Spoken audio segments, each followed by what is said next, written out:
Hello and welcome, my friends. My name is Faye, and this is where I sit down with my friend Adam to talk about, well, spooky stuff. So let me ask you, do you believe in ghosts, hauntings, paranormal shenanigans? I don't, but I love hearing all about it, and honestly, I'd love to be wrong. My friend Adam, he does, and he has a lifetime of experiences to back it up. So buckle up, because today we are talking about the haunted Apache Hotel in Las Vegas, Nevada.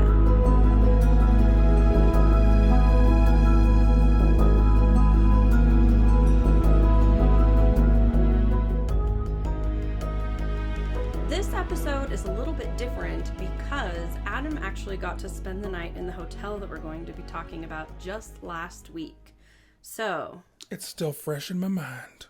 It's going to be beautiful, guys. And I haven't heard any of these stories, so I'm really excited because crap went down. So let's jump into it. The Fremont Street experience. Let's talk about it, Faye. Have you ever been to Fremont Street? I have not, Adam. You've never been? No, I don't think so. So that's the original old strip of Las Vegas. So that's where all the old hotels are. You can zip line, you watch topless cowboys dancing around with showgirls and men just dressed in the street, like just in the street. Men dressed as Spider-Man, little people dancing in hula hoops, Bob Ross guys painting with skateboards. Do they have the afros? Yeah, Sweet. yeah, they have afros, absolutely. But Fremont Street is definitely. It's old Vegas, and it's got an energy to it that's different than the regular strip. So there's a lot of history, and that brings us to this hotel that I stayed at, which is called Hotel Apache. It's connected to the world-famous Binion's Casino, so if people know where Binion's is, I didn't even know this hotel had existed. If you walk past it, you're not even going to see it unless you really pay attention. It's a small hotel originally built in 1932, and it was for workers that were working on the Hoover Dam so they could have a place to get out of the heat.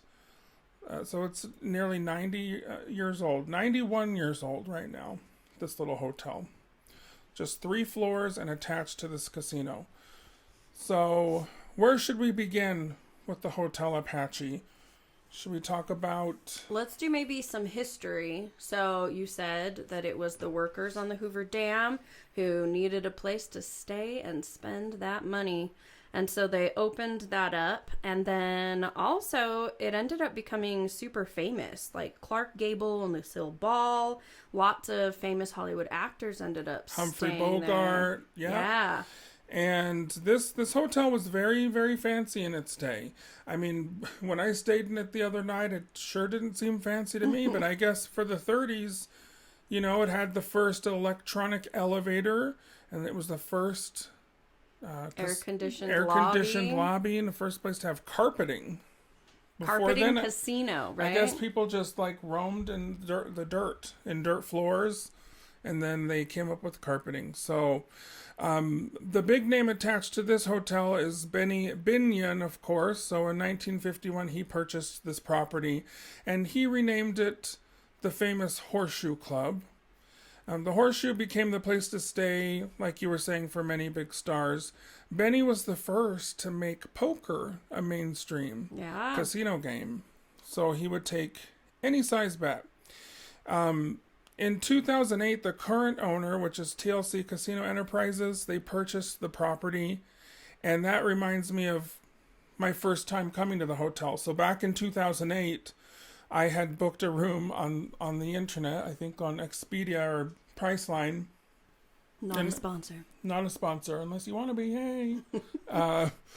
I remember standing in the lobby to check in, and I get up to the desk, and while we're waiting, I just noticed there's buckets like all over the floor on this spectacular carpeting, and they're just filled with water, and they're just pouring water, and it had rained, but it had stopped raining like an hour before, but the hotel was still leaking, and I remember my friend and I thinking, we were saying maybe we we shouldn't be staying at this place tonight.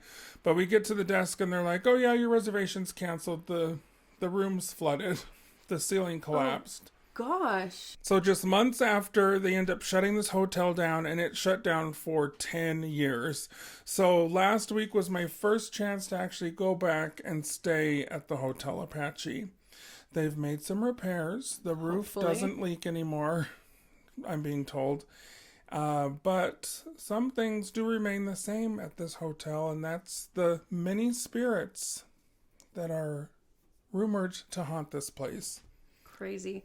So I know that this is a really old building, and before it had like crazy rolling hallways and secret rooms. Yes. Like an underground, was it underground tunnels? Yes, Benny Binion was a notorious mobster, and he did have many tunnels and secret passageways, escape routes built into his hotel in case he needed them.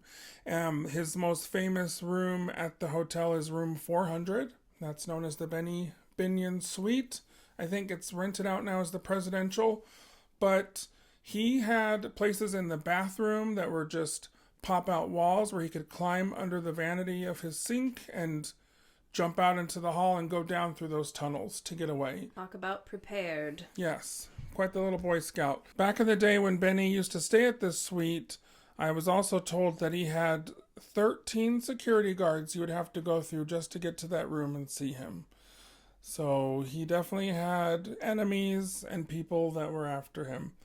But he passed away in the 80s, and then right afterwards his son died. They say by an accident, but many people say it was mob ties. So there's a very notorious history at this place. A lot of things went down at the Apache. So we obviously know people got killed. So if there's anywhere that there's going to be hauntings and something like this is a pretty darn good bet that it'll be at somewhere like this. Yeah. I don't know if our listeners, any of you have seen American Horror Story Hotel. The Hotel Cortez, which was loosely based off of another crazy hotel called the Hotel Cecil. This hotel was giving me Hotel Cecil vibes. It was a very, very kind of shady. You could just tell the place had a shady past. Yeah. And when I walked in to my room for the first time, which, by the way, some of the rooms have little framed plaques that tell you of some of the hauntings that have gone on in the room that you're staying in. Oh. So my particular room, before I opened the door, there was a plaque next to it, and it said, in quotes, "I was awakened in the middle of the night by the sound of my television going off and people talking at the foot of the bed. And when I looked up, there was no TV on." So that was my first little hello and welcome. That is a lovely welcome. So some of the things the hotel employees and guests have reported were hearing voices, seeing shadows, and noticing objects having been moved or moving. Can you think of anything else that's happened there that you've heard of? Yeah, I actually have a list of every supposed haunted room and some of the things that have gone on.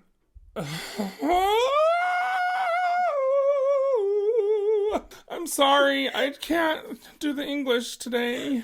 I just want to come in afterward and be like, in case you're just joining us, Adam was possessed. That was my possession voice. Did you like it?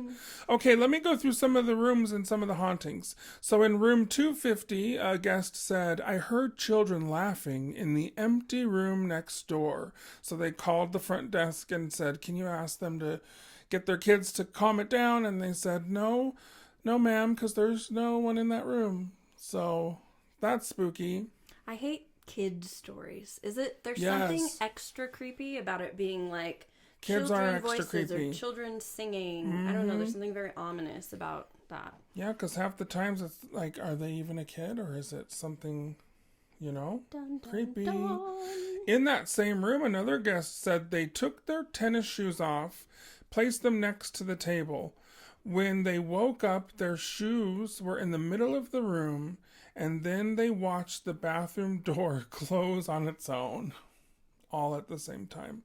That would be, yeah, that's spooky. Yeah. It's things like that you, right? If you're alone, there's no way to explain that kind of stuff away.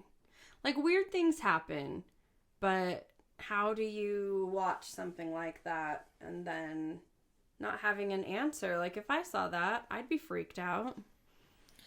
Yeah, these kind of hauntings in this room they're reminding me of the Queen Mary, because at the Queen Mary as well, they have Queen Mary is a haunted shipwreck. It's a haunted ship. Ship. That's also a hotel that's permanently docked, and it's been shut down since the pandemic, but it's reopening this summer, they say, and I can't wait. But at the Hotel Queen Mary, they also have plaques next to certain rooms that say what has been reported in the room. You might die here. You may die. Do you want me to tell you some others? Yes, please. In room 252, I took my pants off. No, that is the wrong room. In 252, upon entering my room from the bathroom, all the bed pillows were on the floor. Also in the room, this other person says, my parking pass disappeared and then reappeared. My lotion emptied itself on the nightstand, and I always felt like I was spinning in the hallways. That's kind of interesting they said that, because that's how I felt when I entered the room that I stayed in. I mean, if I just heard that before, I would think like some bad housekeeping going on, just leaving pillows everywhere. But the hallway thing, that's pretty creepy.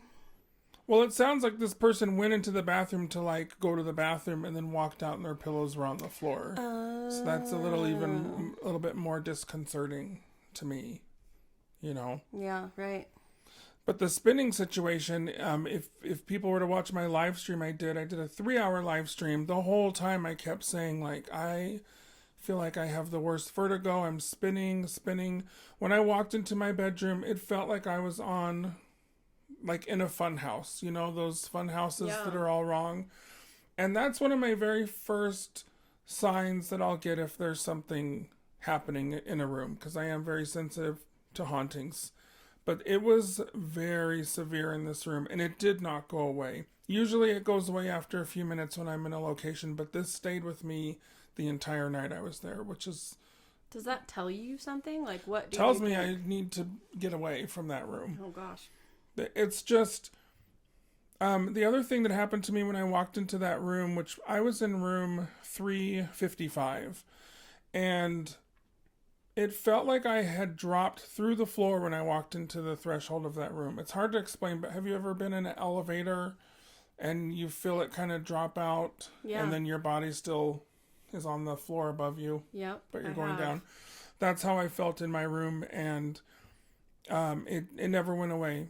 I was in that room for probably 5 hours. That's all I could do. When you say it never went away, do you mean like the elevator type feeling? Yeah, I felt like I was in this elevator in this fun house. I had the spins. Like, I jokingly said I had a few drinks before I came in with dinner, which is true, but not to that extent. It felt like I was actively just having the spins, and I had to hold on to the bed and onto the furniture, because I felt like if I didn't, I was just going to spin right out of that room, girl. It was the weirdest feeling. Wow. I did not like it.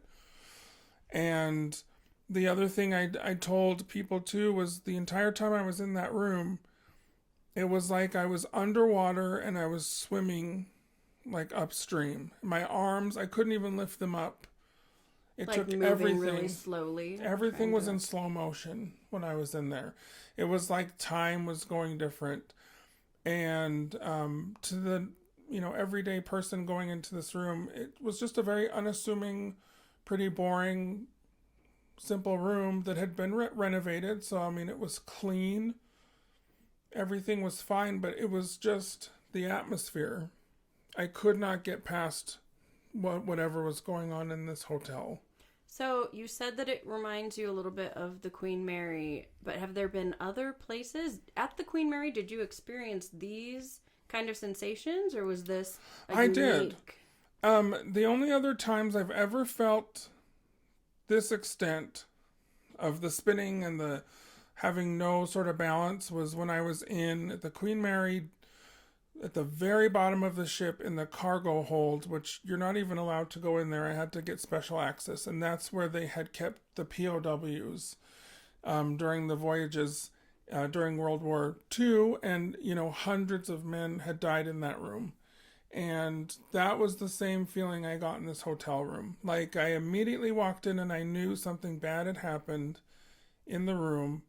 I kept getting the vision of a man, and it had something to do with the closet.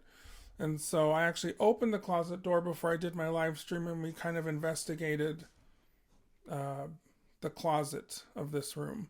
There was just something very, very off about it, if that makes any sense. Yeah, it does. So lots of things like this have happened. One question that I have is the whole renovation idea. Like, you have this really old building, it's haunted, people are having these experiences. When you kind of tear something down, and I know it didn't get completely torn down, but when you take out walls and are putting new things up, does that erase things? Does it make things worse? Do you have any experience with that? Anything you can think of? A lot of people believe that it actually causes a lot of disturbances with hauntings by doing renovations. Because I believe time works differently when you've passed, and just imagine you're just somewhere and then all of a sudden you turn around and the walls are different and you don't know where you are. You're pissed. You're pissed. I mean, did I tell you the story of when I lived in Salt Lake City in this rental and I was helping to renovate the house as part of my rent? No, please tell me. Well, my friend rented us out this really quite scary home out in Glendale area. If people don't know, Glendale's kind of the hood in Salt Lake City. And we were in this house. I later found out that the owner of the house had killed himself in the room I was staying in. Fun. Yeah. And my friend who rented out the house to me, she knew very well that I was an investigator and that I was very against staying in places where things, violent things happen. It just doesn't affect me, right? And I didn't sleep well at all in that house for the whole year I lived there. But I remember one of the things I did was I redid the bathroom. And I remember I painted the bathroom this like really fun kind of teal color. And that night I went to bed and I woke up to the sound of this huge crash. And at the time my mom was actually staying with me in the house, so we all saw this. But my shower curtain and the rod had been ripped off the wall and thrown across out of the bathroom across the hall. This was at 3:00 in the morning. After that commotion went down, I kind of could tell that the woman, and I immediately got a woman's presence. She did not like the color I had painted the bathroom. Did not like teal. No. Offensive. And so we went back to bed, and not even an hour later, I woke up again, went into the bathroom, and all the candles had been lit in the bathroom. So at that point, that's like poltergeist activity. If things are lighting things on fire, that scares me. When stuff starts getting lit on fire, that's when it's kind of serious. But this house, I had never had so many hauntings in one location living somewhere.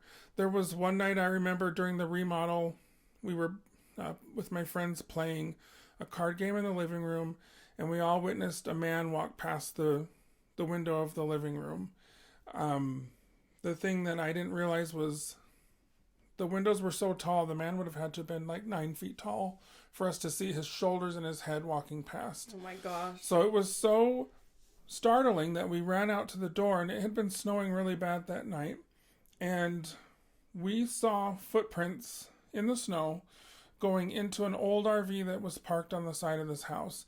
We called the police. The police came and they went to the RV. These fresh footprints of snow in the snow led to the RV. There was no way this man could have left. Mm-hmm. And they looked and there was nobody in that RV. There were no footprints going any other direction. So the man we saw just kind of vanished into this RV and never came out. Do you remember how many people were with you in the room? Like how many people Two saw others. them? 2 others. We all saw it. Did you ever find out who owned the RV? Like, what the The heck? RV was owned by my friend who owned the house, but Oh. there's a lot of things that were going on. She also owned a headstone monument company, and so the backyard of the house they used as like surplus for headstones. There were tons of like broken headstones that were being repaired of people who had died that were very old, so it was all just stacks and stacks of headstones out back. And a heck of a trick-or-treating venue. I know.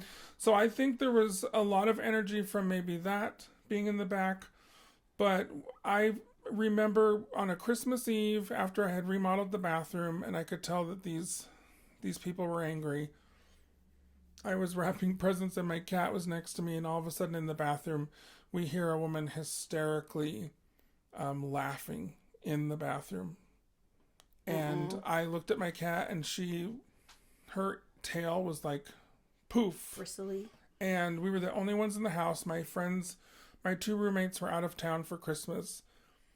And as the woman's laughing in that bathroom, I immediately then hear her same voice coming from the basement, and she's screaming and crying. And she's screaming out of my roommate's bedroom that was locked. Like he locked it when he went out of town.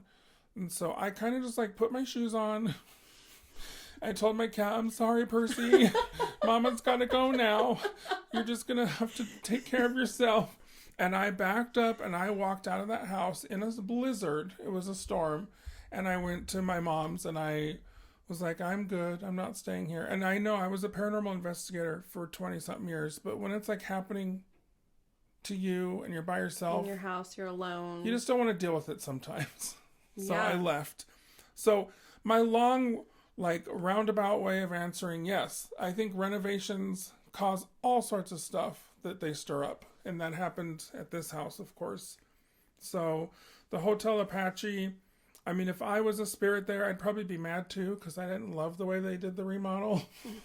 I saw original photos of the hotel when it opened in the 30s. It was so cute. It had like little like cowboy themed beds and like, you know, knotty pine and little cute curtains with just, people were really big in cowboys, the cowboys and Indians kind of thing. Not that that's PC to say, but back in the day, you know, people loved Right, yeah. the Lone Ranger and stuff, maybe in the 30s and 40s. But now it's just mustard yellow walls and a bed in the room. Not a whole lot more. So yeah, I wouldn't love that remodel either. No, sounds gross. So the hotel, after remodeling it, I actually read a story where the employees got to stay the night to do a test run and make sure that everything was working the way it was supposed to work. And so they all got there like in the early afternoon, and they could bring guests, and one of the employees began to hear a noise in the next room, like someone was moving furniture around and even trying to like open the windows, and they'd all just been sealed, so there's no way to open a window. Yeah. And so she panicked, thinking like, no one else is supposed to be here.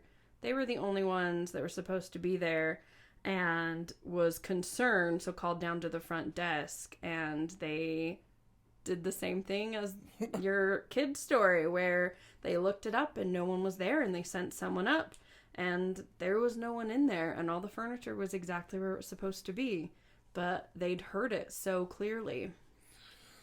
I have that kind of thing happen here at my house all the time too. I think you were here with me the last time recording when we heard like a huge crash upstairs. Yes, we did. And nothing fell above us. Seriously? There was nothing. No. That night I told Barney about it actually as well, and while I'm telling him the story, a huge crash came from this office while I'm telling him. And I ran down here, nothing. So that kind of stuff, those phantom sounds. I mean, I'll be in my kitchen, I'll hear the garage door open and my husband's car pull in, and I'll hear the car door shut. And nothing? And I'll think it's him with my McDonald's because I get excited about food, you guys. I think my chicken nuggets are coming. And he's not even home. He hasn't even left the office. I think phantom sounds like that, especially in a building that's been open 90 years, like the Hotel Apache, you're going to hear things that happened in the past. I guess I just live in really boring places. The most exciting thing that I've ever heard are water lines were put too close together. So if somebody has used the shower, we get all these crazy pipe sounds. And if I'm home alone, that's really freaky. But, we have that too at our house. Yeah. The banging sound. Yeah. If you turn on the hot water. It only happens in winter usually. Yeah, usually. Yep, that's what the new construction in these houses. Super fun, guys. Good job. But speaking of bathrooms, this hotel I was staying in, I was doing the live stream, and people kept telling me they were hearing sounds coming from the bathroom that I wasn't hearing.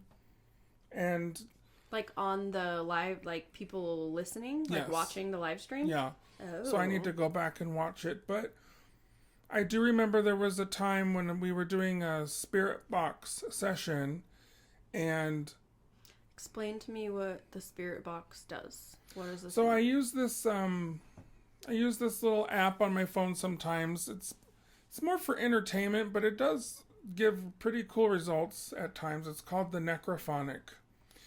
And the Necrophonic, it uses EMF readings, and it has a catalog of words. It also goes through the white noise that we talked about in some of our other episodes. And it will just populate words depending on the location you're in. I'll play it right now so people can hear it at home, the kind of sounds it makes. Maybe we'll try it right now. Cool name, by the way. That's fun. Are there any spirits here that want to talk with us?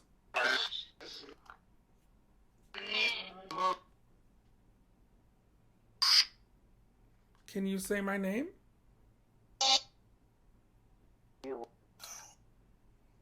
I don't like this. I don't like it either. Yeah, imagine sitting in a haunted hotel listening to this thing talk to you. Oh but this thing was talking to me at one point saying,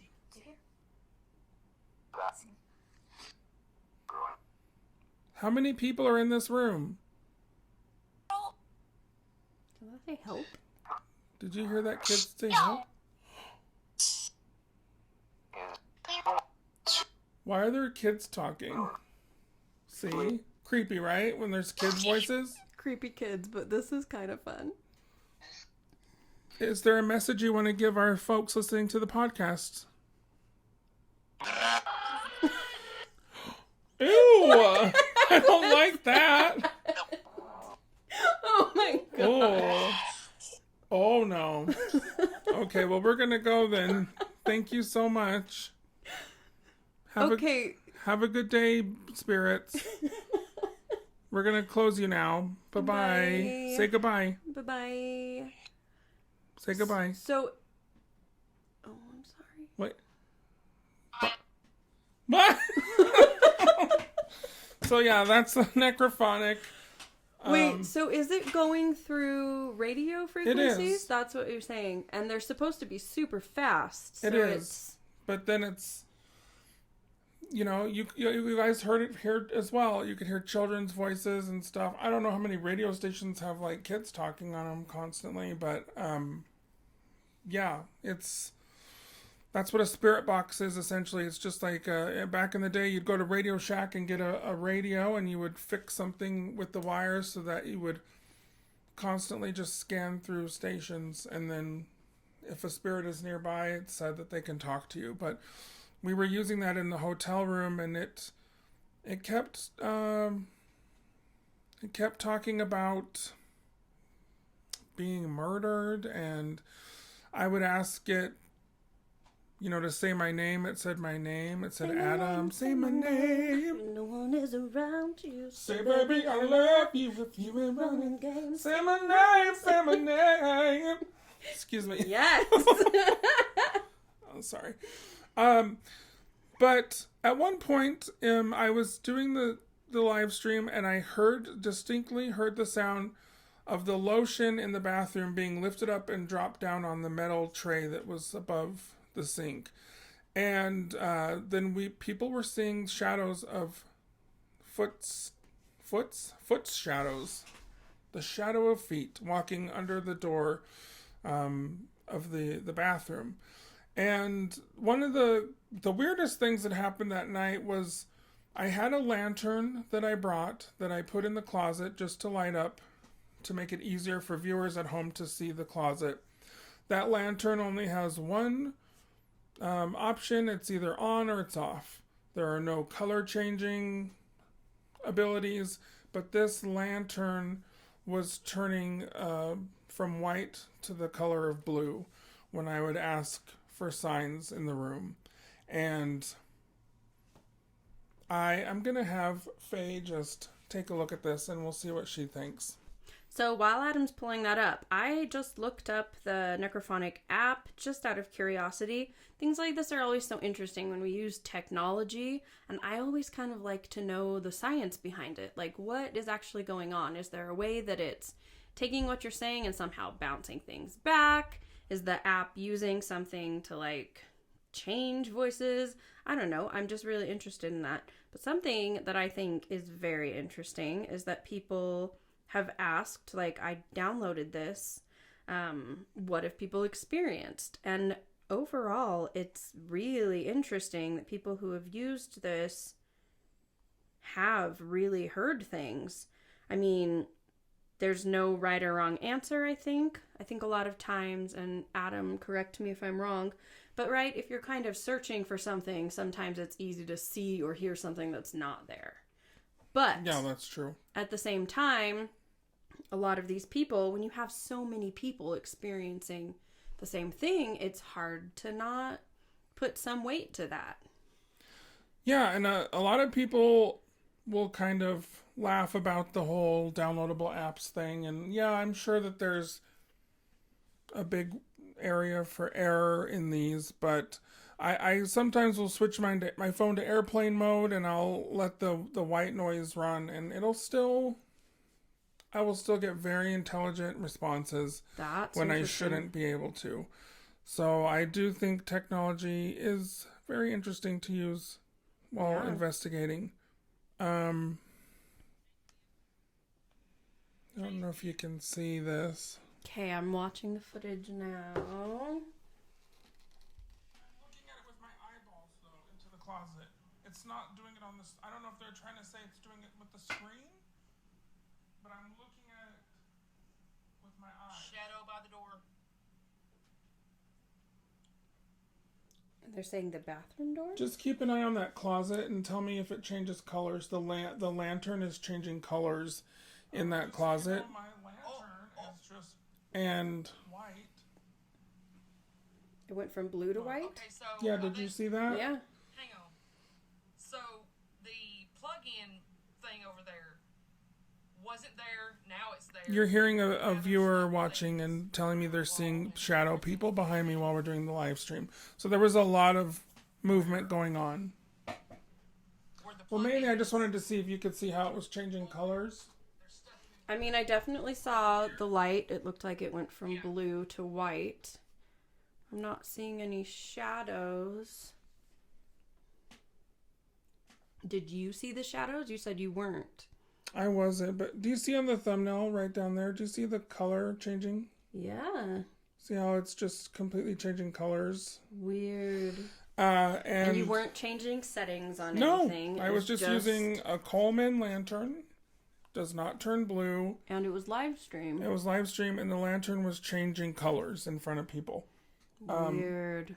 While that's going on, this is when... So I was in there for 2 hours, and then all of a sudden people were noticing my face was kind of changing, and my demeanor and everything. And I felt like it was getting harder and harder for me to breathe and to talk. Like every single thing was like labored. And that's when I know that I'm starting, like there's something in the room that's trying to become oppressive. And that we're talking about possession and oppression in the last episode. And I don't ever let myself get to the point where that could happen. But it started to happen this night at this hotel. And that is when that started to happen, listeners at home, viewers at home were hearing it as well, but there was the sound of a man right next to my ear breathing heavily, just like I don't like that. in my ear.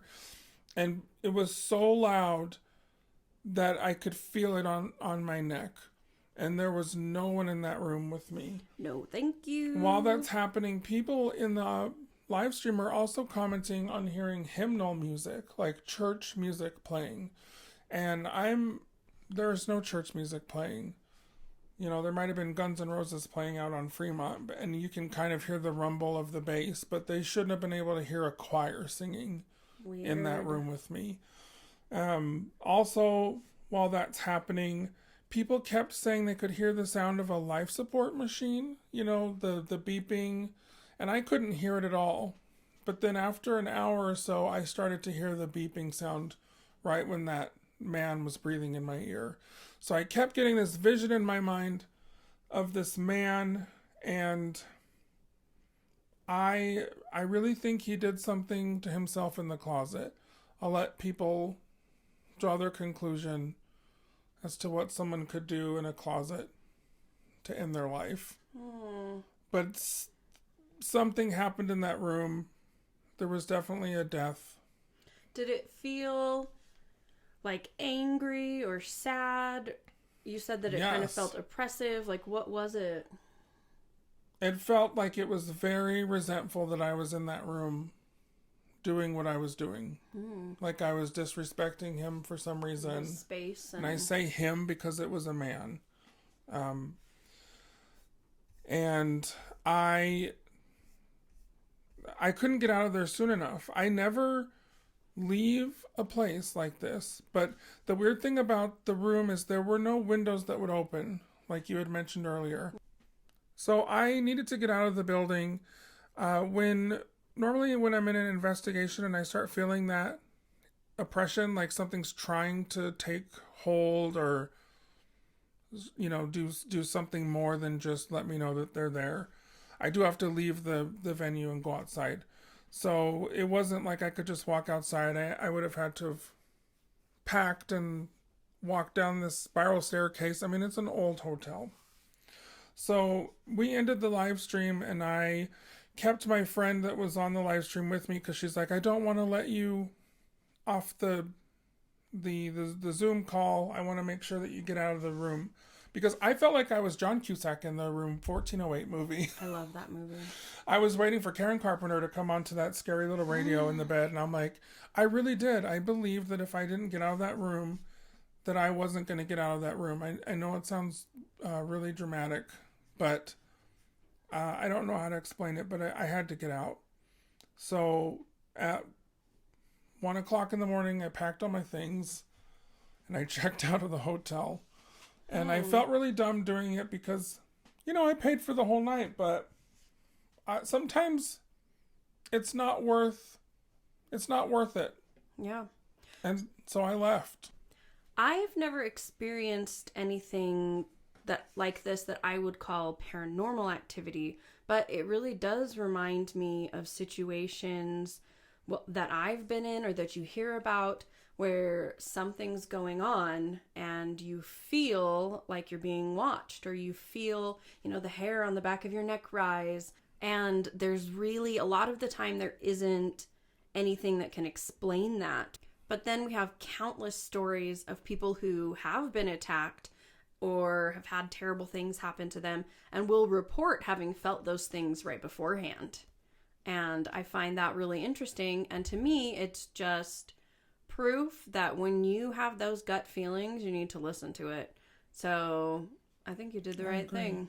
It's in our DNA. You know, it goes back to the beginning of mankind, like you're just saying. It's our body's way of telling us, hey, get out of there. Yeah. And so I don't care what the situation is. I think you should listen to that. Everybody, call it what you want. Call it your still small voice. Call it your conscience, whatever you want to say. All I knew was that night I was not staying in that hotel, and I completely had planned on staying. I don't ever just leave a place. But I was also supposed to be there with some other friends investigating, and that goes back to one of my number one rules is I never investigate on my own, which I broke that rule that night. Even though I was just at a hotel in Vegas, I really do feel like if I hadn't left, something bad would have happened. I don't know what, but it was whatever was in that room was really, really trying to get to me, and I didn't need to see anything necessarily on this visit to know I needed to get out of that hotel. I don't know how anyone could sleep in that place. I'll tell you that much. Wow. Well, that's the Hotel Apache in Las Vegas, guys. Yeah, and don't even get me started. There's a 25-foot other wing of this hotel that is sitting empty to this day that is not open. It's just like a tomb, and they've locked it off to the public. So it's called the Mint. That's a whole other section of the hotel that you can't even stay in. So I can't even imagine the stuff that's gone on in there. This is just a small section of the hotel that's back up.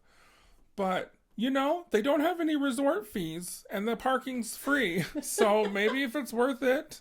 And if you're into that. I love not having a resort fee in Vegas. I mean, they just nickel and dime you out there.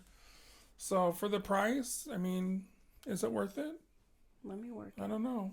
Let me work it. Put my thing down, flip it, and reverse it, girl. Okay. So, Hotel Apache, do I think it's haunted? Absolutely. And if you are looking for like a fun little activity to do in Vegas that isn't $1 million, go get you a $50 room at the Hotel Apache and bring a friend, do an investigation, and let us know what you think. But I don't know, Faye, to believe or not to believe on this one, that is the question. What do you think? I'm trying to decide if I would stay there or not. To be perfectly honest, I think I might.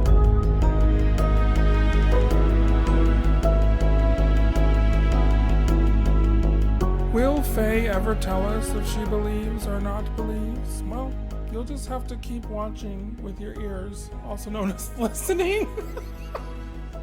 Oh no!